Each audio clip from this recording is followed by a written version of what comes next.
Right now, the most intensive battlefield zone as of all Russian-Ukrainian war line is the city Pokrovsk in Donetsk region.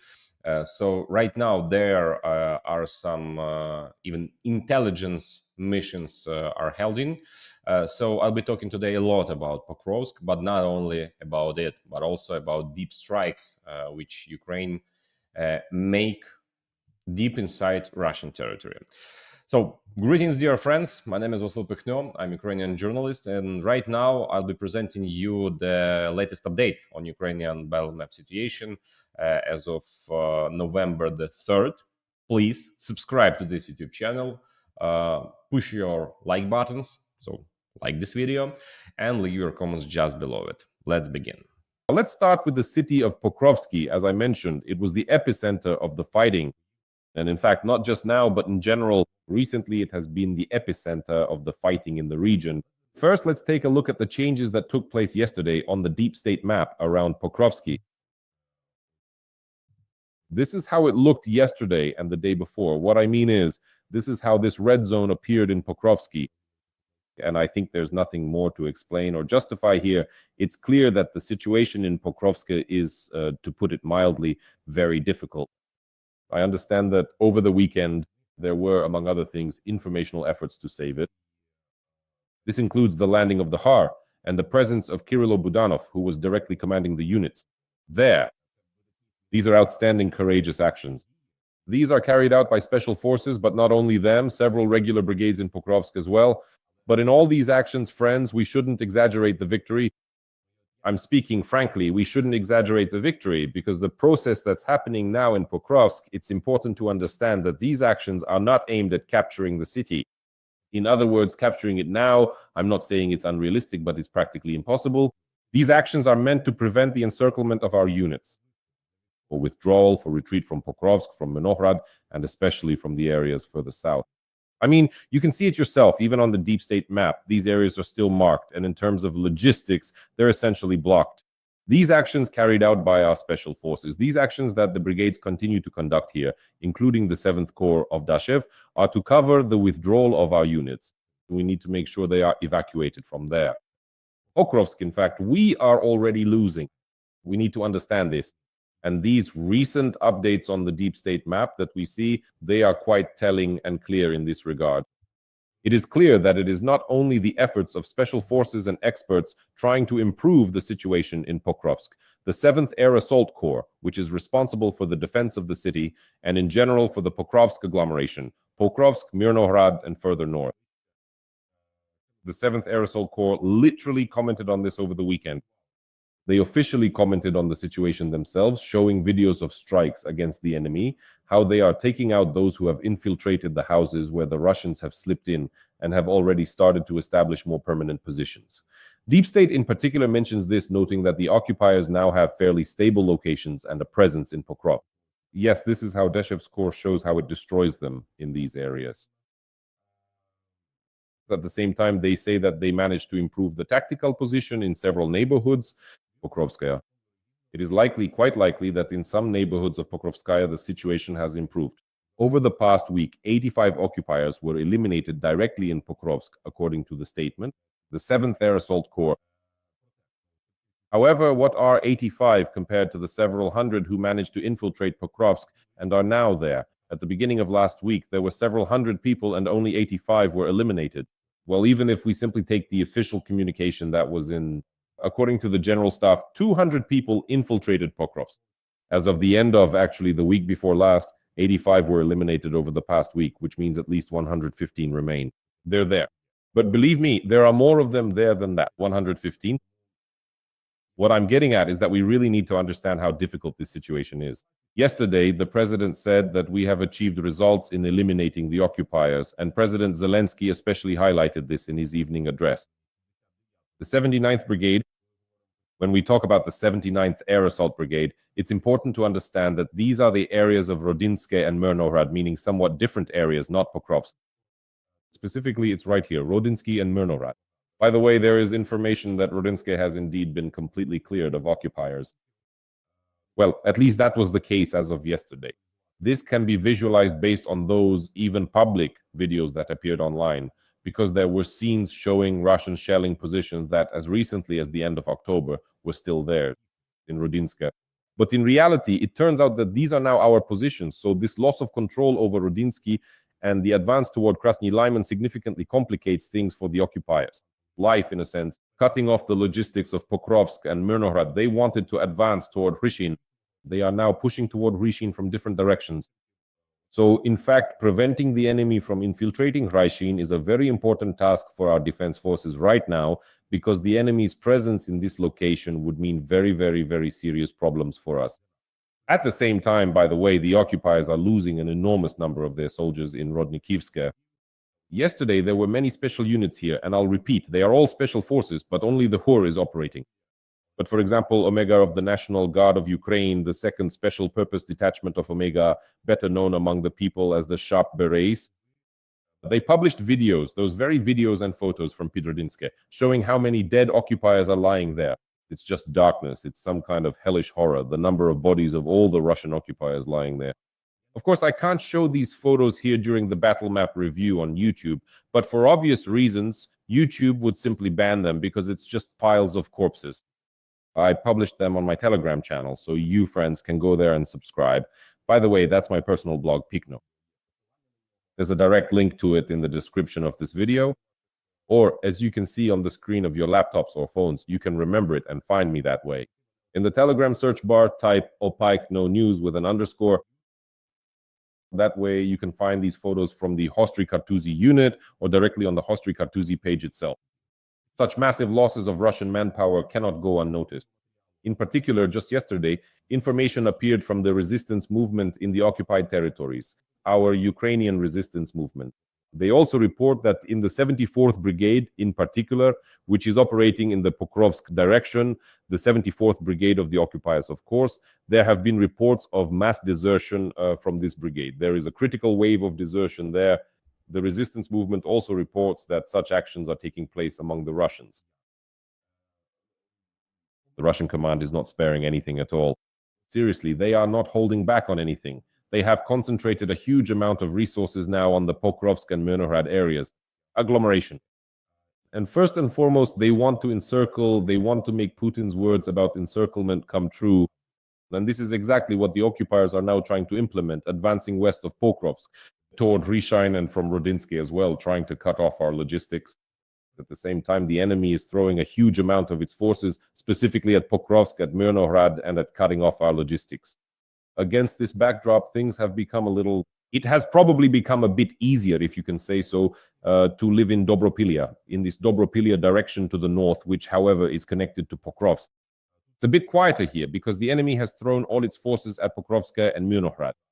But by the way, in the context of the potential further advance of the enemy in this direction, because I expect and predict that after the logical process occurs, the loss of the Pokrovsk-Myrnohrad agglomeration, the enemy will not stop and will try to move directly toward Dobropillia. Not to advance further north toward Pavlohrad, but toward Dobropillia to the north, with the aim of encircling the entire Donbas agglomeration of Sloviansk and Kramatorsk. This is what he will try to do. So right now, there is still time to resolve a very serious issue regarding Dobropillia. Civilians still remain living here. There is information that up to 1,000 civilians still remain living there. And it is clear that this will simply become a burden for the defense forces. It will be a huge weight if these people are not evacuated in advance. Or they go to Dobropillia, but in the near future, they will end up there as well, because, as I said, the withdrawal from Pokrovsk and Myrnohrad will mean that the main sector of fighting will actually, as our command, among others, expects, the fighting is supposed to take place between Dobropillia and Mezhova. Mezhova is already in the Dnipropetrovsk region, right here. And in this sector, even on satellite images, it is clear that the Ukrainian command was better prepared for the withdrawal than it was in Avdiivka. Here, in fact, everything is now prepared. Roughly 3 lines of defense to the west of Pokrovsk. In other words, there is a clear understanding that it is necessary not to let the enemy advance quickly here after the loss of a settlement, just like it happened, for example, with Avdiivka. Because let me remind you, in the case of Avdiivka, when our troops were forced to withdraw from Avdiivka, a catastrophe occurred. Where? Right here, in Okeratain. Because this settlement fell very quickly after the Russian troops advanced from Avdiivka. And now, in fact, Ocheretine serves as a base, a center, a hub for the enemy's further attacks, specifically towards the Pokrovsk-Smirnohrad agglomeration.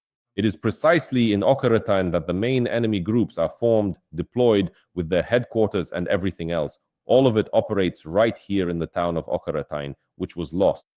I know that right now there are a lot of critical appeals online, including to Commander-in-Chief Syrski, regarding the idea that we need to withdraw from Pokrovsk. I want to say this. Well, it's logical here. Everyone understands everything, but honestly, giving advice left and right to people who aren't fully aware of what's happening isn't really appropriate. Well, I wouldn't do that either. I want to draw attention in advance to one situation and, to some extent, defend one of the commanders responsible for the defense of the area in question.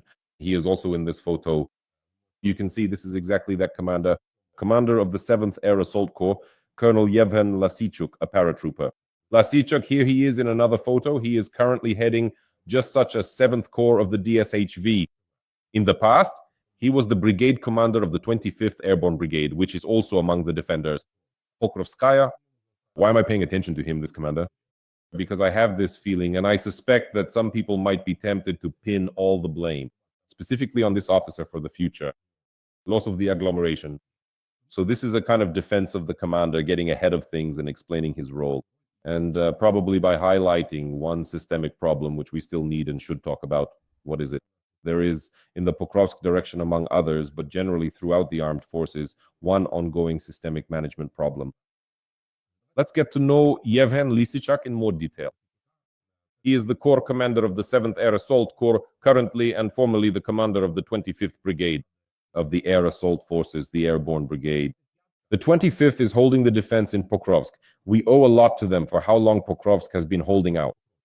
Because at one time, after the rather rapid loss of Selidov, the Russian occupiers, as you remember, tried to break through to Pokrovsk along the road. And it was here, from the south, that the soldiers of the 25th stopped them, in particular by holding the front in Lysiivka. The second point that deserves to be marked in terms of the defense of Pokrovsk and the merit of the 25th Brigade was Kotlin. In March of 2025, a clearing operation took place in Kotlin, the industrial area, the industrial zone, and Kotlin itself. There is the Pokrovsk mine management there, which, in particular, the 3rd Parachute Battalion of the 25th Brigade managed to clear. This prevented the enemy from making a move to cut off, essentially, the western route, which leads to Pokrovsk and Stavlograd. So, in fact, these two actions led to, first, the encirclement not succeeding, and second, the enemy not breaking through the area at the end of last year. In the direction from Lysiivka and Selidov towards Pokrovsk. All of this was accomplished by the 25th Brigade under the command of this officer, Colonel Lysiichuk, who was appointed as the commander of the 7th Air Assault Corps in July of this year. In July, friends, when the general agglomerations of Pokrovsk were already being very actively patrolled, so to speak, but by the Rubicon units. Rubicon, as an advanced Russian technological center for UAVs, and not only UAVs, but technology in general, after entering Pokrovsk, essentially conquered the skies. And this was a systemic problem not only at the Comcorps level. This needed to be addressed, well, it needed to be dealt with at a much, much higher level. The Corps commander, having received the 7th Air Assault Corps, encountered yet another problem. Here, in the Pokrovsk agglomeration. Do you know what it was? It's the Corps system. The transition, the Corps reform, the shift to the Corps system. The Corps commander, Lysiichuk, faced the problem that, in fact, in the 7th Air Assault Corps, why did we even create the Corps system? Why did we switch to it? Why was there such a demand at the beginning of this year? Because the Corps system was supposed to solve this. Two main problems. First, it's the stability of command at the headquarters level, so that there is a single clear staff structure with understandable command officers within it, and so on. And second, it's having a defined set of troops within the Corps, not the chaos we had before, and unfortunately, we have to say, has returned to the armed forces of Ukraine with even greater intensity when brigades are being torn apart and sent in different directions. They tear them apart by battalion, even by company, and there is no clarity at all, so to speak. In this command structure, each corps was supposed to have a defined set of troops, in particular, the 7th Corps of Deshev, which was responsible for defense. Specifically in the Pokrovsk-Smirnohrad agglomeration, the corps includes brigades such as the 79th, which is holding the defense here, and the 25th, which is also defending this area. And then there's the 81st, which has never been in Pokrovsk, maybe not even once. The 81st is holding the line, essentially putting out fires in the Siversk direction, near the city of Siversk. The 77th Brigade, which has settled in the Kharkiv region, is also putting out fires there in the Kupiansk direction. So we've created corps, but the brigades within these corps are fighting in completely different places. The situation is even more dramatic, actually, further north than with this air assault corps. With the Azov Corps, the National Guard Corps, which is holding the line here, Kucheryavyi, Zoloty Kolodias, and the Dobropillia direction. But in reality, out of all the brigades subordinated to the corps, there is only one, at most 1.5 brigades, well, up to 2, you could say, that are actually part of the corps here. The rest are a mix of various units, battalions from the 92nd Brigade. There was the Rubish Brigade, which actually belongs to the Kartia Corps. And this whole mess, when they wanted to create a corps system so that there would be a defined set of troops, well, to this day, in fact, not a single one, that is the corps, has not managed to organize things so that within its area of responsibility, it actually has the brigades it is supposed to be responsible for. And when we return, they will start assigning blame. Who is responsible for the loss of Pokrovsk? And if someone decides to pin all this on Lysiichuk, I just want to proactively defend the commander in the media, an extremely worthy person who... Every voice matters. Join our community, support independent journalism and help us bring you the truth from Ukraine. Become a member of Ukraine Today. Join us now. For objective reasons, due to objective circumstances, after all, well, he simply cannot. He cannot be held responsible for the fact that what we were running from in terms of management, unfortunately, we have returned to it again, witnesses to this. The systemic problem, I mean the issue of corps structure and this uncertainty regarding the composition of the troops, the splitting up by battalion, by company. Well, maybe it's not by company anymore, but by battalion. We know of brigades, for example, that are fighting simultaneously in 4 different directions. That happens too. Well, that's how things are. Let's move on to at least some good news, which is that lately things have been very, very intense. Our troops have been striking the enemy's energy infrastructure. Just on the night from Saturday to Sunday, what kind of strikes were carried out on such enemy facilities? The Security Service of Ukraine used FP2 drones, which are produced by the company Firepoint, which, as you know, also makes the Flamingo drones, but the Flamingos aren't performing as well yet, not really. There aren't such results with the Flamingo, but there are results with the drones. The FP1 is one of the best drones in terms of long range used to strike the enemy. The FP2 is a new development from the company Firepoint. Well, new is relative, I guess. It hasn't been widely used until recently. This is a middle strike drone which can carry up to 100 kilograms of explosives over a distance of 150 kilometers. And so the FP2 drones, well, to be honest, people say this is now the new workhorse. It was with these drones that the SBU attacked enemy depots and bases. Yesterday evening, in the temporarily occupied territories, an oil depot in Shakhtarsk, Donetsk region was also attacked in the same way. The Security Service of Ukraine also attacked an oil terminal in Tuapse, which is on the territory of the Russian Federation. On the Black Sea coast, where tankers were being refueled with oil, this facility was attacked by the Magyar drone forces. In particular, their commander reported the destruction of 6 targets. 6 different substations, including those located in territories occupied by the enemy in the Luhansk region, 2 of them in Alchevsk. Most of them were actually in the Luhansk region and were attacked. 2 in Alchevsk, 1 in Dovzhansk in the Luhansk region, and 1 in Lozivsky in the Luhansk region. The Novodonbaska substation in the village of Avdiivka is in Donetsk region, and it was the only attack that took place on a substation abroad. This is the settlement of Gryazi. And the name sounds really cool and fitting and very much in line with the Russian Federation. Gryazi, that's it. Lipetsk region. There was an explosion here. The aftermath of the arrival of drones from the first separate center of unmanned systems was recorded here. This is the transformed 14th Regiment of Unmanned Systems, which now mainly operates actively and at long range on the territory of the Russian Federation. And this is an emphasis on destroying the enemy's energy infrastructure as an eye for an eye response. No matter how skeptical I may personally be about it, it is clearly evident. Recently, the Telegram channel Okohora has published such a map of strikes for the past week, the past 2 weeks, and the past 15 days. They counted at least 15 successfully attacked targets, mostly substations of 500 to 750 kilowatts, but there are also some 110s, mainly in areas near the Ukrainian border or in occupied territories. But we can also see that the branch between is being deliberately and clearly targeted. between the Ulyanovsk region and Moscow, that is the main regional centers. These are being attacked by our forces on the territory of the Russian Federation in order to create problems for them in transporting electricity as well. And all these attacks that have taken place recently have been successful. 15 attacks in 15 days on the enemy's energy facilities. This is definitely a positive for us because, as practice shows, it's very difficult for us to stop them at the front, the enemy who outnumbers us in terms of manpower. But economically, well, God willing, the right settings. Magyar, the Unmanned Systems Unit, the SBU, the GUR, and other units involved in such long-range strikes, they have found these, I don't want to call it a weak spot, but let's say it's the Achilles heel, which they are actively targeting. On that note, I'll wrap things up for today. Thank you for your attention. Take care of yourselves. All the best, and until we meet again.